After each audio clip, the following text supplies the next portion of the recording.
Assalamualaikum warahmatullahi wabarakatuh.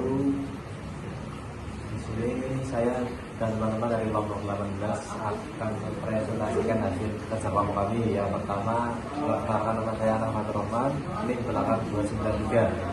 Saya Walid Mulandi, belakang 304. Saya Muhammadul Alo Basidi dengan NIM 250 20 10 314. Saya Sejal Surya Ferdiis dari NIM 30314.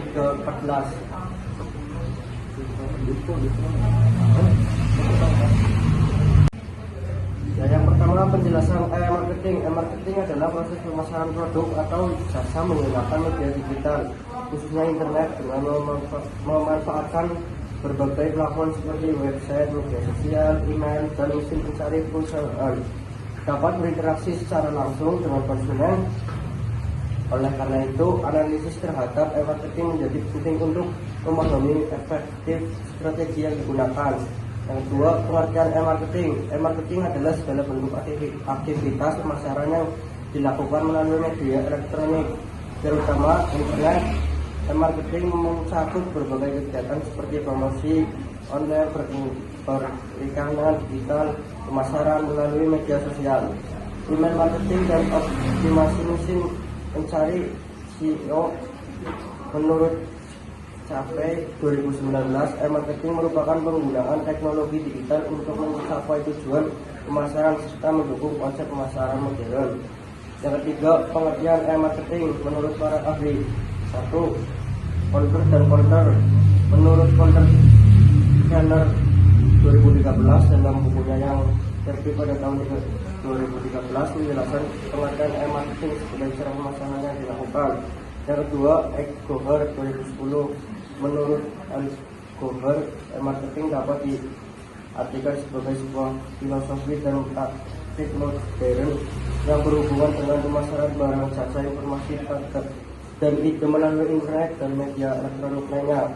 Yang keempat, pengertian marketing menurut para ahli. 3. Tesling dan Lee 2012. Sementara itu, yang keempat, pengertian marketing menurut para ahli. 3. Chandling dan Lee 2012. Sementara itu, Chandling dan Lee beranggapan bahwa marketing merupakan suatu proses pemasaran dan promosi produk serta jasa kepada konsumen melalui media web. Yang keempat, Starus dan Force 2012. Pengertian marketing yang keempat diutamakan oleh Starus dan Force 2012. Yang kelima, komponen marketing. 1. Website. Website merupakan pusat informasi digital perusahaan yang berfungsi sebagai sarana komunikasi dengan pelanggan. 2. Search Engine Optimization (SEO), teknik untuk meningkatkan peringkat website di mesin pencari agar mudah ditemukan oleh pengguna. Yang ketiga adalah sosial media marketing, pemasaran melalui platform media sosial seperti Instagram, Facebook, dan TikTok. Yang keenam ada komponen marketing. 4. Email marketing, strategi pemasaran melalui email untuk menjangkau pelanggan secara langsung. 5. Online advertising, iklan digital seperti Google Ads atau iklan media sosial. Kayaknya begini. Strategi marketing. 1. Segmentasi pasar digital, menemukan target pasar berdasarkan perilaku orang konsumen. 2. Konten marketing, membuat konten yang relevan, informatif, dan menarik. 3. Influencer marketing, menggunakan tokoh atau influencer untuk mempromosikan produk. 4. Personalization, menyesuaikan pesan pemasaran berdasarkan data pengguna. 5. Omnichannel marketing, mengintegrasikan berbagai kanal pemasaran untuk pengalaman pelanggan yang konsisten. Kelebihan dan kekurangan marketing. Kelebihannya, jangkauan pasar global, biaya lebih efisien dibanding pemasaran konvensional, interaksi real time dengan konsumen, data mudah dianalisis. Kekurangannya, persaingan sangat tinggi, resiko keamanan data dan privasi, ketergantungan pada teknologi, perubahan algoritma platform di media sosial. Analisis SWOT marketing, strengths atau kekuatan, Satu, efisiensi biaya, jangkauan luas, fleksibilitas tinggi, weakness atau kelemahan, ketergantungan internet, kekurangannya pekerjaan konten pada beberapa platform. Analisis SWOT marketing. Lanjut. Kamu mesti apa sih? Ayo tanya opportunities atau peluang perkembangan pengguna internet, perkembangan teknologi digital, tren belanja online meningkat, dan yang terakhir risk atau ancaman kawan data, kompetitor global, dan perubahan yang cepat. Biskuit.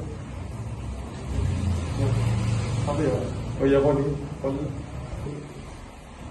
Analisis target pasar marketing. Pemasaran elektronik bisa menjadi cara yang efektif dalam memilah target pasar atau bahkan menemukan keinginan dan kebutuhan khusus pada segmen tersebut. Saat ini perilaku masyarakat dalam membeli produk atau jasa secara online dipengaruhi oleh beberapa hal seperti branding, promosi, karakteristik produk, dan lingkungan dari pemasaran elektronik itu sendiri.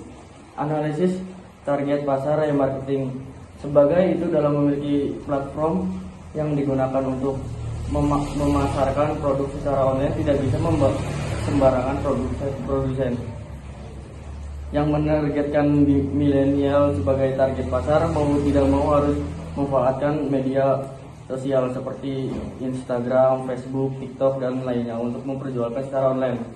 Analisis perilaku konsumen digital.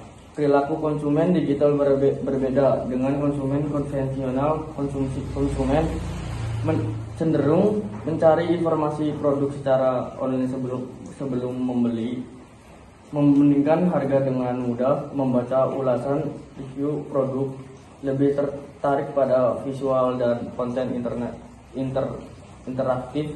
Faktor yang mempengaruhi perilaku konsumen digital meliputi kepercayaan, kemudahan penggunaan, harga, dan pengalaman pengguna user experience. Tools dan teknologi dalam e-marketing. Beberapa tools yang sering digunakan antara lain, yang pertama Google Analytics, Transfis, Website, Google, dan iklan digital. Studi kasus penerapan e-marketing. Sebagai contoh, sebuah UMKM yang menjual produk makanan dapat memanfaatkan media sosial untuk promosi dengan membuat konten menarik, menggunakan influencer lokal serta memanfaatkan marketplace menjual dapat meningkatkan secara signifikan. Studi kasus penerapan e-marketing.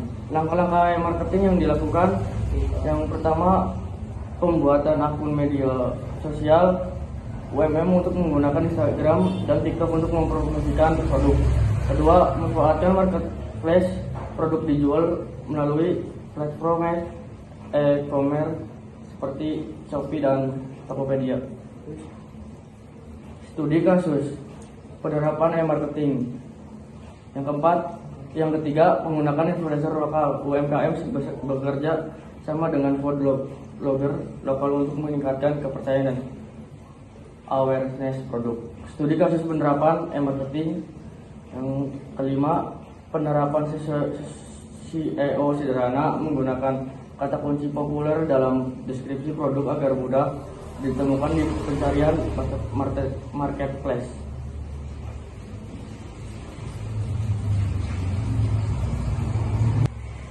Tujuan e-marketing. Tujuan utama dari e-marketing adalah guna menjangkau calon konsumen seluas-luasnya dalam menawarkan barang atau jasa. Bila ditelaah lagi, sebenarnya metode e-marketing adalah langkah paling jitu dalam memasarkan suatu produk. Selanjutnya, apalagi di zaman modern ini, masyarakat juga telah berubah gaya berbelanja saat ini. Platform e-commerce bisa menjadi tempat bagi masyarakat untuk berbelanja, mulai dari kebutuhan pokok dan sekunder pun tersedia. Dengan banyaknya orang membeli secara online, pemasaran online pun mulai tergerus seiring berjalannya waktu. Karakteristik e-marketing. E-marketing memiliki ciri khas. Yang pertama, interaktif, konsumen bisa langsung berinteraksi. 2. Real time, data bisa dipantau langsung. 3. Global reach, menjangkau pasar luas. 4. bisa menargetkan individu tertentu. Peran marketing yang pertama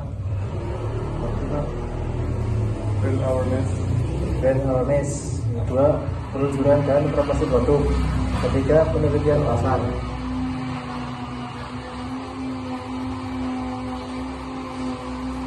oh Persyaratan selanjutnya apa itu?